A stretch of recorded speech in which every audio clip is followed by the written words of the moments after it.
Hi guys, I'm Leah and I'll be doing a quick presentation on the concept of lean operations to help students studying quality or productions and operations management to have a better understanding of the concept. By the end of this presentation, you should be able to 1. Define and distinguish the terms JIT, TPS, and lean operations. 2. Discuss and analyze 3 issues that management must consider when dealing with lean operations. And 3. Understanding lean operations with regards to quality. So, let's get started. The first concept we are going to be looking at is JIT, or just in time. This approach focuses on solving problems via throughput and reducing inventory, therefore increasing efficiency and decreasing waste in a production process. TPS, or Toyota Production System, places emphasis on continuous improvement, respect for people, as well as standard work practices which are commonly used in an assembly line environment. Lean operations means simply supplying the customer with exactly what they want and when they want it without waste through continuous improvement. Be that as it may, in practice there is considered to be little difference between these terms. In fact, they are often used interchangeably. However, if a distinction has to be made, it would be that JIT focuses on solving problems, TPS focuses on employees in an assembly line environment, and lean operation focuses on understanding the customer. Before we go further, it should be noted that JIT and TPS tend to have an internal focus, while lean operations begins with an external focus on the customer. However, for the purpose of this presentation, lean operations will be used to describe all related approaches and techniques. Before we get into the bulk of the information, we have to discuss 3 issues that management have to consider. The first issue we are going to discuss is elimination of waste. Lean producers are considered to be somewhat perfectionists and believe in the philosophy of no bad parts, no inventory, only value-added activities with no waste. Mr. Taichi Uno, who is famous for his work on the Toyota Production System, identified 7 common categories of waste during his work on this system. On that note, I would like to share this acronym I came across that I think will help you guys remember these 7 categories of waste. Word tip. W stands for idle time, storage, or waiting.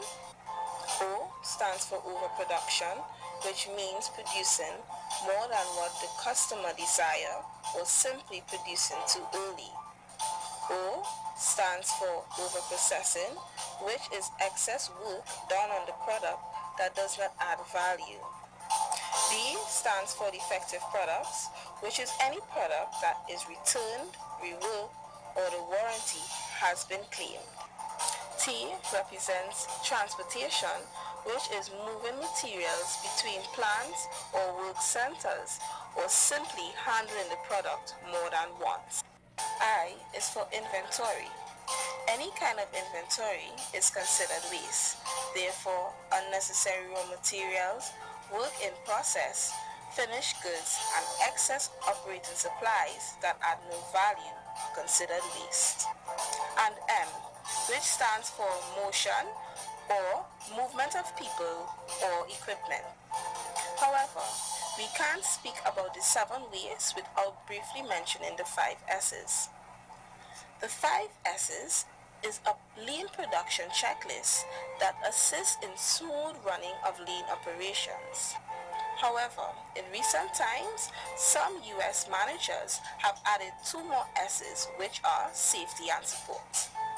On that note, the S's are considered to be one of the main drivers of continuous improvement and can be identified with most employees. This list provides order, and it is said that an orderly workplace leads to a productive workplace.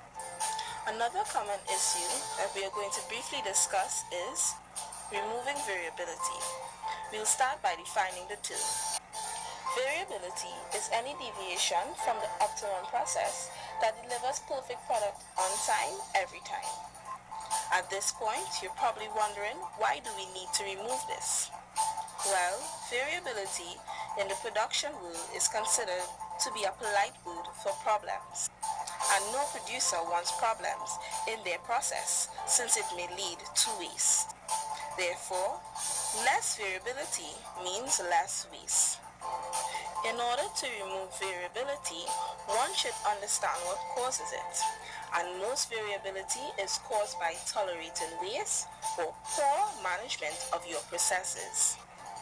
An example or source of variability is poor production processes that allow employees or suppliers to produce improper quantities or late or non-conforming units. And based on the previous slides, you should notice that this is a source of waste since it will not add any value to the customer. Another source that we can look at is unknown customer demands. This is considered a problem because of the uncertainty of the customer demands, which may cause firms to produce blindly and therefore cause waste, since the customer may not want that particular product at that particular time. Therefore, it is important to remove variability to allow for effective lean operations. The third issue that we need to take into consideration is improving throughput. What is throughput? Well, this is the time it takes to move an order from receipt to delivery. In other words, the time it takes for a product to reach the customer. Hence, the key is to shorten the time it takes to produce a product while still maintaining total quality. A technique that can be used for improving throughput is the pull system. The pull system is a technique that pulls units to where they need to be just when they are needed. This helps to reduce inventory costs and minimize waste. Lean operations are usually driven by workflow initiated by this pull system. Therefore, improving this time will allow for smooth flow in the operations of a lean organization. And now we'll discuss the highlights of this presentation, which is lean operations with regards to quality.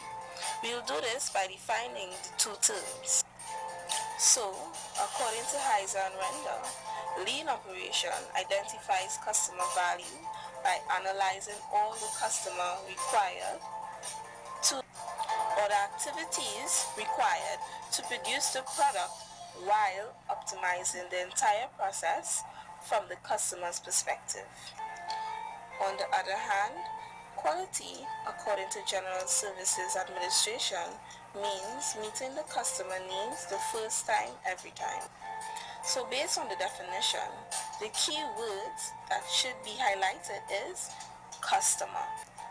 A firm that provides total quality is said to be customer focused, and lean operations make this possible by focusing on exactly what the customer wants and tries to produce it with limited or no defects. The use of lean operations has many benefits with respect to quality. For instance, the firm's internal quality is increased as well as the quality of their suppliers. Under lean operations, defects are detected quickly and their causes are corrected immediately. This is possible because of the effective and efficient feedback. Using lean techniques can help create a more effective workplace and can contribute to total quality of the product. It should also be noted that lean operation adopts a philosophy of minimizing waste by striving for perfection through continuous learning, creativity, and teamwork. At this point, you should start seeing the relationship between the terms.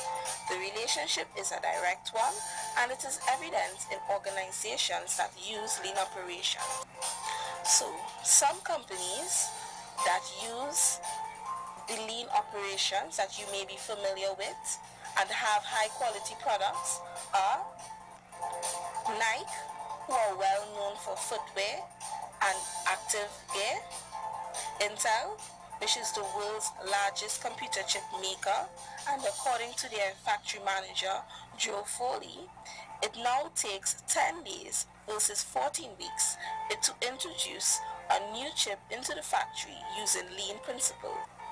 And last but not least, Toyota, who are considered to be one of the top 3 car companies in the world, and most of their lean management goes hand in hand with their Toyota production system. Unfortunately, that's all the time we have today.